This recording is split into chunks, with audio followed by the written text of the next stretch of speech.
Il y a quelques jours a eu lieu au cimetière de Kiryat Shmona, au nord d'Israël, une cérémonie très humble, sans fioritures. 8 combattants de l'unité du Nahal sont venus rendre hommage au lieutenant German Roskov, un des commandants de l'unité, tombé au combat il y a 20 ans. Tודה. Tודה. Tודה. Tודה. German Roskov. German Roskov, fils de Ludmila. Ludmila. Quand German est mort, j'avais à peine 9 ans et je ne l'ai donc pas connu personnellement. Mais son histoire et sa bravoure sont connus de tous. Un officier qui n'est pas né ici, mais tellement plus israélien que beaucoup d'autres.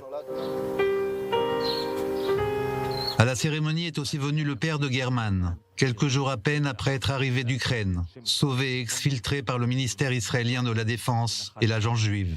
Ce qui se passe en Ukraine est terrible. Plus ça allait, plus les bombes tombaient autour de nous. Je me suis alors dit que je pourrais peut-être me réfugier pour quelque temps chez German. Connaître sa famille, ses enfants, jamais je n'aurais pensé que je viendrais sur sa tombe. C'est une histoire tellement israélienne, qui n'aurait pu avoir lieu à aucun autre endroit dans le monde. La famille Roskov n'est pas juive. Le fils German est arrivé en Israël en 1995, choisissant de suivre sa nouvelle compagne israélienne avant de décider de s'engager dans Tsahal. Ses camarades racontent qu'il était très motivé et a rejoint l'école des officiers. Là-bas, il a connu Eliras Peretz, son plus fidèle soutien. Je me souviens du premier contact. Arrive devant moi un homme fort, musclé, un vrai Ukrainien comme on les décrit. Eliras lui a donné son lit et dormait par terre à côté de lui. Un an après que leur fils Uriel soit tué au Liban, la famille Peretz de Jérusalem adopte German, le soldat sans famille arrivé d'Ukraine, et devient le fils de la maison. Je lui disais, German, ce n'est pas ta maison, c'est pas ton pays, c'est pas ton combat. Le Liban est à feu et à sang, tu finiras ton cours d'officier et tu mourras peut-être.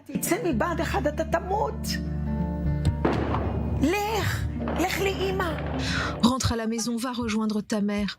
Ne reste pas ici. Alors il m'a répondu, reprenons les choses du début. Ton peuple est le mien, ton combat est le mien.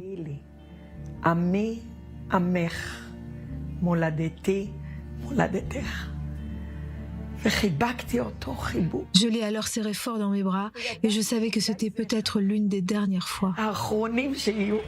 En mars 2002, 2 terroristes rentrent en Israël depuis la frontière libanaise et ouvrent le feu sur des voitures de civils près du kibbutz Sochanita.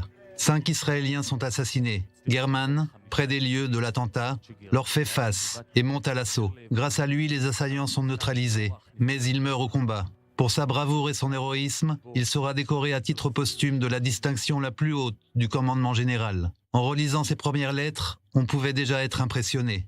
Il a adoré Israël dès qu'il est arrivé.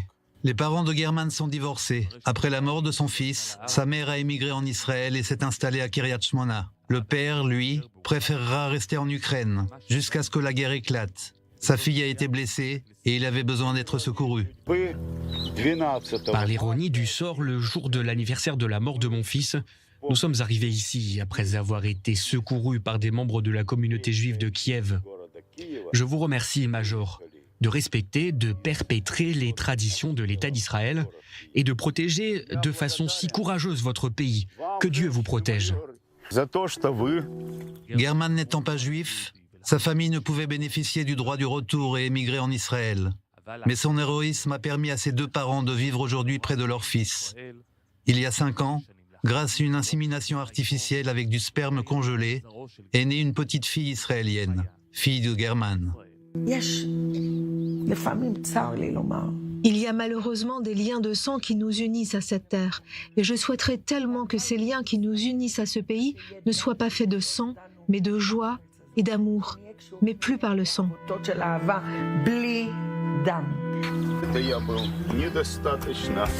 Je n'ai pas été un père assez bon avec toi, mais je t'ai toujours aimé. Je t'aime et je t'aimerai pour toujours, jusqu'à mon dernier jour.